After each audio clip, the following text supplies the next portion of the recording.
Hi, welcome to another edition of National Women in Ag Talk Show. I am Selena Thornton, and I am the North Carolina chairperson for National Women in Ag. And I am here today with the North Carolina Forestry Casual North Carolina Forest Service. I always say forestry. I'm sorry. I just never said that. I always say forestry, but Forest Services. And you are the I'm the assistant county ranger here in Castle County. Assistant County Ranger here in Castle County. She's a female. Yes, yes, yes. So there are women in the Forest Service arena. So, Miss Ford, will you please tell our viewers how did you get started and interest in the Forest Service? So, my interest started when I was growing up. My dad retired from this county. I grew up watching him do this job, a different position, but essentially this job, and I always had an interest in it. And actually ended up being talked out of it by somebody I knew who was also going to college for forestry. So I never pursued it or never thought I would have a chance being a girl. And I gained some experience with my dad. It wasn't him that told me that, but I gained experience with him in forest management and fire control, and I was able to get in on this job that way. Oh, awesome, awesome. So, did you have to have like specific education or training outside of your dad? Well, a 2-year degree in forest management is preferred, but it's not required. It's 2 years of experience is also acceptable. And the North Carolina Forest Service has just started a program where they're hiring people straight out of high school. Oh, so awesome! People who are willing to learn and work and be trained, and it's a good thing that there are more people getting the opportunity now. And more females. There's a lot more females in the Forest Service than I thought there would be, and it's more and more every day. Wow, wow. See, that's why I said it's very important not to tell girls that they can't do something or they can't be something, because we are proving that myth to be wrong day by day and taking strides. So tell me, what is one of the most amazing, well, one of the things that really stands out to you in when you approach the fires? Or do you approach the fires? Do you start the fires? Tell us more about that process. Well, we do both. Okay. So forest management being a very broad subject, one way we do manage our forest is with fire. So we do prescribed burning all over this county. We burn thousands of acres frequently on a rotation to manage for forests. A lot of your good well-managed forests love fire. They thrive on it. It's good for your early successional growth underneath the trees, and even for the trees themselves, specifically pine trees, love it. Now, in the event of wildfires, we do in this area, in this county specifically, me and my county ranger and our equipment operator, we do approach a fire. Somebody calls and says, "Hey, the woods behind my house is burning up." We go out there and we'll fight it and put it out anywhere from a tenth of an acre to hundreds of acres. We can also get sent on big project fires, big complex incidents. We can be sent to those as other people have been fighting them for a long time and it's not out yet because it's that big or that complex. We'll get sent to rotate out and fight them that way. Oh, awesome, awesome. That is amazing. Okay, so I heard you say prescribed fires. Yes. So what is that? Like, you say prescribe, somebody thinks that the doctor coming in. So what is that? So that pretty much is what it is. So prescribe being somebody said, "Hey, I have 50 acres of trees. What can I do to improve this? What can I do to improve this for wildlife, for increasing my revenue down the road when it's time to harvest these trees?" Fire is a good way to go. So even where I live with my dad still on a farm, and we have pine stands there. We manage those with burning.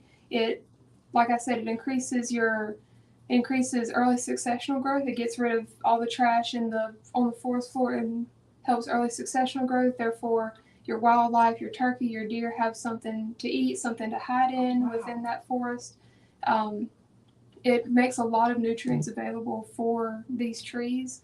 Things that once it's burned over, it's a boost of nitrogen for the trees. Oh, wow. And so there's several different ways it's a good management practice. Also hazard reduction. So we'll go and we'll burn an area, and in the event there is a fire down the road, it won't be as intense or it won't burn at all depending on when it happens because it has previously been burned. That's actually why you see so many huge fires out west, because they don't properly manage their forests. That's a good. People don't even know about that. I'm sure. And I know I talked with you yesterday in reference to you said you all work directly with the farmers and landowners. Yes. As opposed, because you're not firefighters. I mean, you're firefighters. We are. What I'm saying, but you're not like if you call 911. You show up. Yes. You show up. Oh, yes. Awesome. So we are wildland firefighters. That's by general statute. That's why we have a job. Mm-hmm. And what was the previous question? No, I'm saying when you call 911, your house is on fire. Right. So that's and they send the firefighters. Okay. That's kind of a gray area. Right. So that's the gray area. Okay. So within 100 feet of a residence, that's the fire marshal's problem. So, but outside of 100 feet or within 500 feet of woods or forest, that's when it's our jurisdiction. Oh, wow. Okay. Mm-hmm. Okay. That's awesome. Absolutely. That is really awesome. And you were saying that you all work for the farm, for the landowners. Yes. So is that in reference to how you were saying that your dad and you all do your pines? Mm-hmm. Absolutely. So the Forest Service is a service for private landowners. A lot of times I'll be approached and say, oh, you work at you're a park ranger, or you work for state parks or state land. They have all their own people. We are specifically a service to help a private landowner, whether it's one tree that's sick and dying or it's 100 acres of timber. Oh, wow. Everywhere in between. So how big does this tree have to be before someone calls you all? Any size, really. I mean, if you have like a small dogwood in your yard and you're wondering why it's dying, call us and we'll come out there, check it out, look at it, say, hey, here's what the issue is, here's how you can solve it. Once you get into the size of trees, that'd be more as far as merchantability and how you can sell this area of trees. Trees are we're around here, we have the markets for loggers to merchandise every part of the tree, for logs, saw logs, chips, anything in between, pulpwood. Wow. So there's not many limits as far as that, other than like how many acres you have or specifically what you have. There's not many limits around here. We're right in the middle of several different mills. It's a good area. Oh, that is awesome. It's a good area. Awesome. Now, let's talk about Smokey the Bear. All right. Because I don't know if a lot of people know this, but you're the ones that bring out Smokey the Bear to events. Absolutely. Smokey Bear he's a very popular character. It's a true story also. I don't know the story by heart, but there was a large forest fire out west, and after it was all said and done, firefighters found a little baby bear in a tree and named him Smokey. And so he's kind of been the mascot of the Forest Service even the U.S. Forest Service forever. Yeah. For a long time. That is so and awesome. Very popular, it's a unique enough thing that it's good for kids to remember. And that's the third, between forest management and fire control, the third majority of our job is information and education, going to schools or going to any place that we're requested, any event, program, festival. We will go and talk to children, talk to adults. There's a lot of adults that don't know what we do or don't know how we do it, and educate children on it. That's a very big part of our job.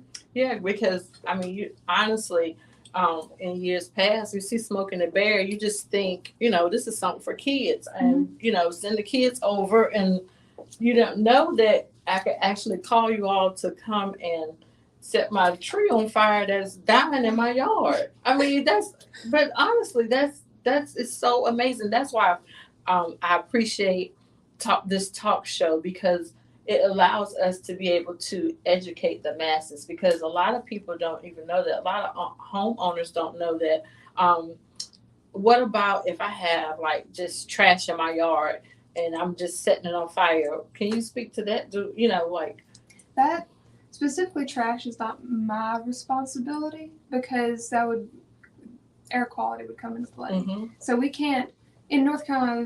There's a right to burn. People can open burn in North Carolina. You're supposed to get a permit if you're burning before 4 o'clock, and um, but other than that, people have a right to burn. I can't show up at somebody's house and tell them, hey, you can't be burning out here. If it's trash, you're burning a pile of tires, then that's this. I still can't tell you to go out there and tell you not to. You know, mm-hmm. I can't do that. Oh wow. That's wow. So tell me, how do you all set the fires? Like when you're doing the prescribed burns, what do you use? So we use a drip torch. It's a mixture of fuel that has in this torch with a wick on it, and it's just liquid fire. It's a very efficient way to start fires, and we're very strategic about how we do it. We take into play slope and aspect, like the terrain you're on, what kind of fuel you're in, the wind, which way is the wind blowing, how hard is the wind blowing, what are our transport winds doing, and then the mixing height of the smoke, and the smoke management is a very big deal. And then that kind of thing. And then what our forecasted weather is. What can we expect down the road when we're halfway through this burn? How is there a front coming in? How's our weather going to change on us? Are we expecting rain, or are we expecting it to not rain for a while and we'll have to go back and check on it, make sure nothing's still burning? Oh wow. Wow. Mm-hmm. So do you where do you see yourself going after, now you're assistant ranger, and can you level up and go to another position or what? Absolutely. There's a lot of opportunity for advancement in the Forest Service. We have county offices all over the state. There's district offices all over the state, regional offices, and a central office. So there's a lot of different positions that all work together for this. And in the event I got more qualifications and got more experience and learned more, there are opportunities to move up. Honestly, I'm happy where I'm at. I'm happy to be in Caswell County, and I couldn't say a higher position within the county wouldn't come open, but I'm happy with where I am right now. I was just wondering because I know you love Caswell. I do, absolutely. And I said all the time, and I think we shared this yesterday. You can't put a price on peace. Like if you love your job, you love what you're doing, love the people that you work with, close to home. Mm-hmm. What more could you ask for? That's but I was right. just wondering about, if there were other opportunities mm-hmm. in the Forest Service. Absolutely. And how, one would go about doing that. Mm-hmm. So when you say in your trainings and all that,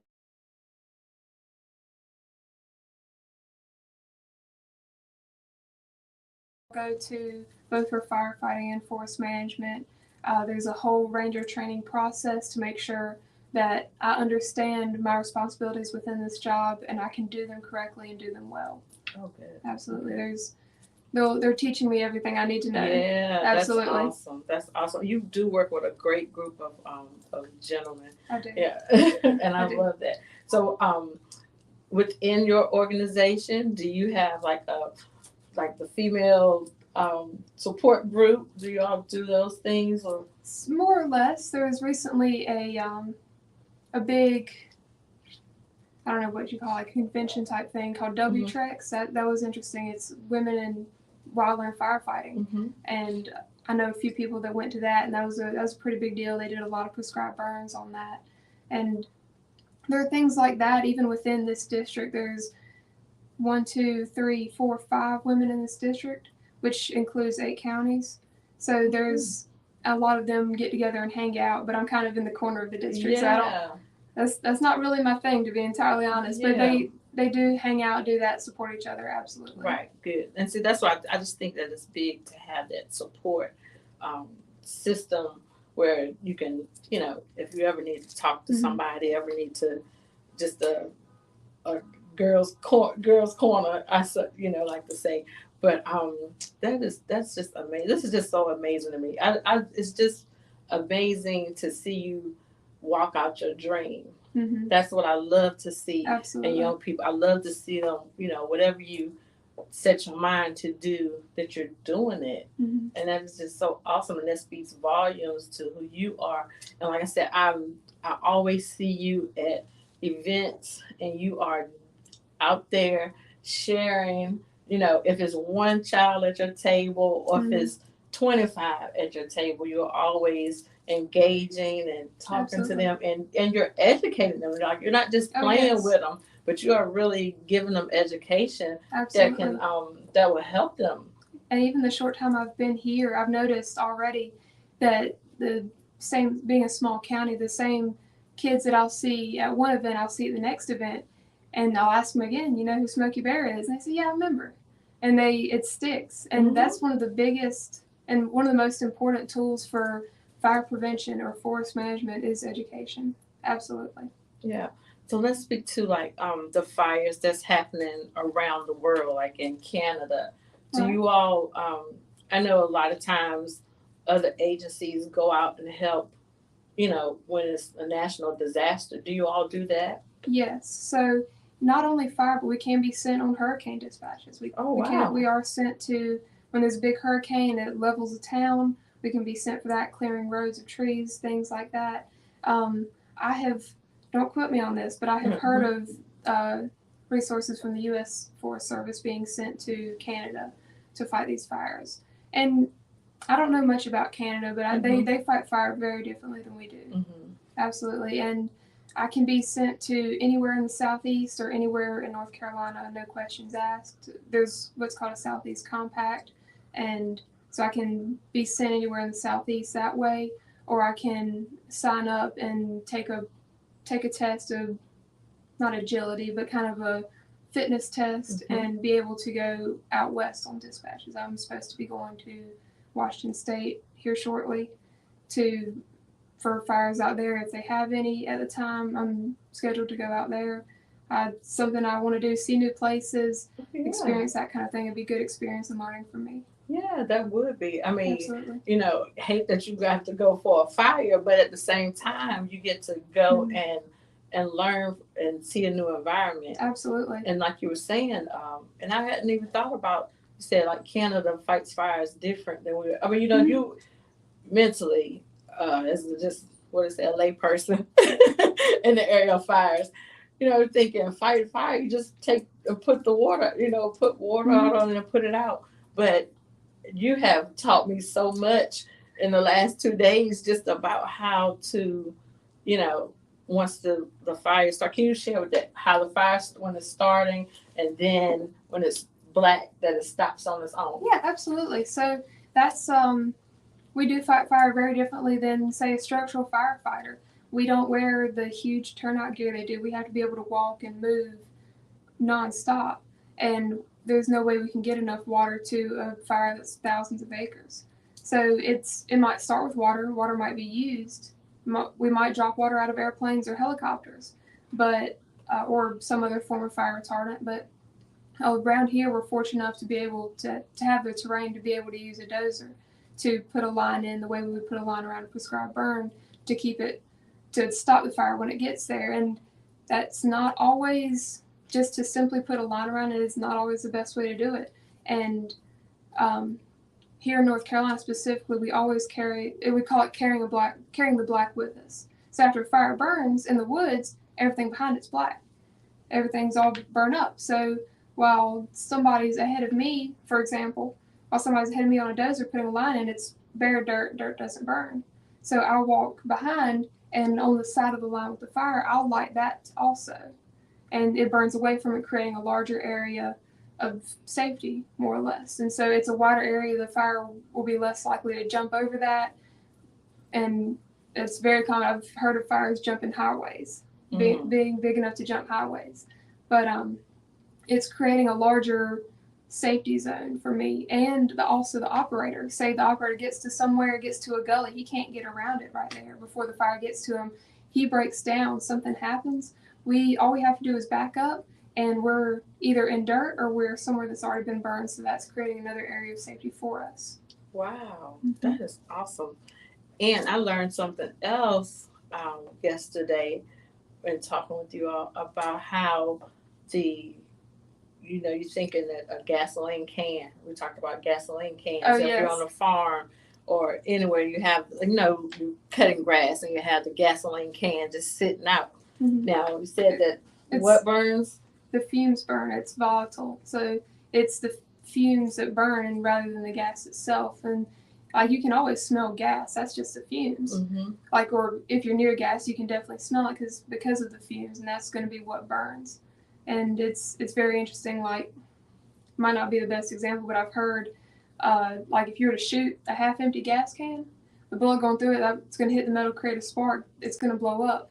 If it's like half empty, it's full of fumes. But if it's slap full and there's no space for fumes, if you shoot, the gas is just going to leak out. Wow. Mm-hmm. Wow. That was the example I was given. I haven't tried it. I mean, but that's right. I want to try it. Don't try this at home. We're just giving examples, so please don't try this at home. That's the disclaimer that we have to put on. But I was just also what was fascinating to me. We talked yesterday. Laura was at our event for Cool Beans. We had a career day, and so that's how we were. Well, she's been at several of our events, but. Yesterday, she was just sharing some additional information with me that I didn't even know as a farmer about being able to clear the land off with the prescribed burn. Mm-hmm. I had no idea about that. It's a very useful tool for that. So not only do we do burns like in stands of trees, but for site preparation also. Somebody has come in and logged, and there's a bunch of fuel left on the ground, fuel being stuff that will burn, leaves, pine needles, limbs, and there's enough of that for a fire to carry. We'll burn that off, and it's very effective in site preparation before planting more trees back. It's very, very useful. I've been on a few site prep burns. That's a lot of fun.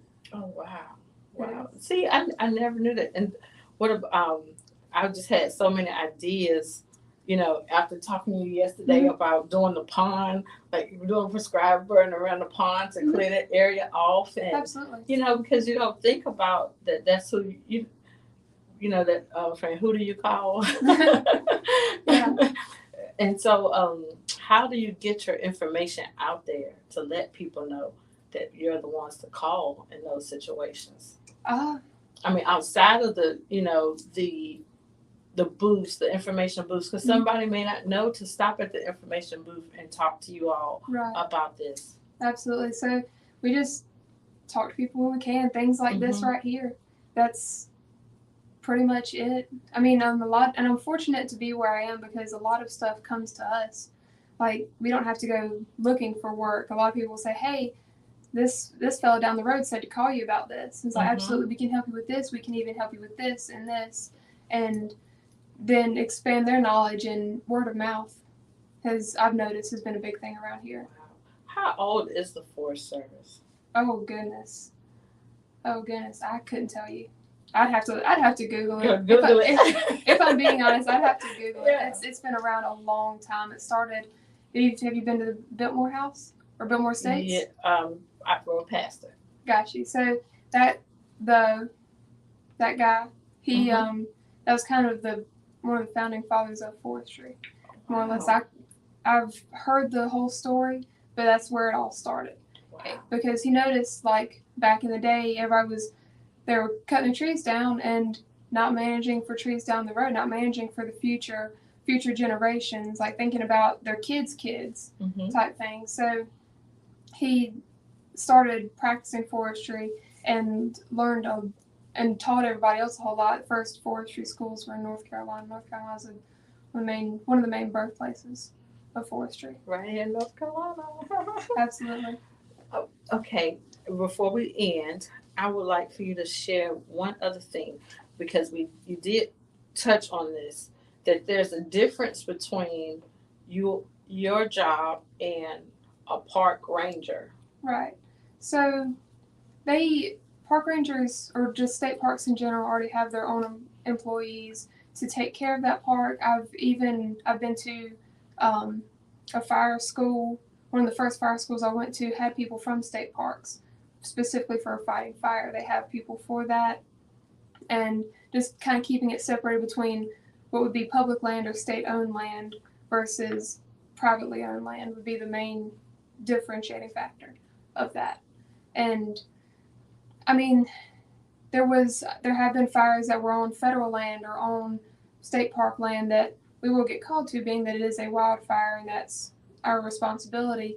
But as far as off the get, like when it becomes an incident, that is, but off the get-go, they have a separate group of employees for that. Oh, wow. Mm-hmm. Who do some of the same training I do. Mm-hmm. Absolutely. Wow. Okay, and so let's get back to, because I'm always big on helping the kids and those that we're grooming in National Women in Ag that are coming along behind us, instilling them the importance of education. Absolutely. So tell us a little bit about your educational background. So as far as education, I'm going to be entirely honest. I've always been interested in agriculture. I grew up around agriculture. I've always been interested in it. I wasted a semester. Well, I wasted a semester. It was a good program I was in, but I took one semester of college for teaching for early childhood education, and that's a great thing, and more power to the people who do it. But it wasn't for me, and so I ended up taking agribusiness technology at PCC for 2 years. That's Piedmont Community College. It is. It's a great program, a very good program. So I did take that, and I don't know if it counted towards this job as far as putting it on my application, but it couldn't have hurt. Being the Forest Services now, it hasn't been for very long. In the past few years, it switched over to being part of the Department of Agriculture. Mm-hmm. Being that, trees are an agriculture commodity. Mm-hmm. Mm-hmm. Yeah, I'm sure that did not hurt at all. No, it couldn't have. Couldn't have. Because, like you said, that there are some positions that they're hired directly out of high school. Mm-hmm. However, having that background, like that agriculture background, I know you grew up on the farm and all that, and it helped to have your father, absolutely, it's being so instrumental in your life. Yes. But but to those young people that may not have a farm or may not have known anything about agriculture. Mm-hmm. They don't even realize that a tree is part of agriculture. Right. So that's just awesome. Absolutely. That's awesome. And before we go, we got like maybe one more minute. Could you tell everybody how to get in contact with you if they want to learn more or? Well, me specifically, I don't have many connections yet, but there's the North Carolina has a great website. Get the site. Yeah, absolutely. NC Forest Service. It's just look that up. I've looked up our website and just typed in NCFS, and it'll pull up everything you want to see. Anything from getting a burning permit to job opportunities. That's went through the website to apply for this job. You can go that way, and the website also offers a lot of different other opportunities, other things going on, programs, that kind of thing. What all the Forest Service is doing. Now, does each state have their own Forest Service? I don't know about every state, but a lot of other states, like Virginia, is a Virginia Department of Forestry. Okay. That thing. So it's might be worded different, but I think most states do have their own program. Okay. Awesome. Awesome. Well, I just thank you so much, Lord, for taking your time out of your day, fighting fires and prescribing fires. Thank you so much for having me. And also talking with the kids. I just love that. And I just ask you and encourage you to continue to get that information out there, because it is so important, especially now with the you hear more and more about wildfires. So just knowing that you all are out there getting that word out, we really appreciate that. And thank you again so much for joining us at our talk show, A National Women in Ag. I thank Tammy for allowing me to sit in for her on today, and it's another great day to make that bag in ag. Thank you so much. Thank y'all.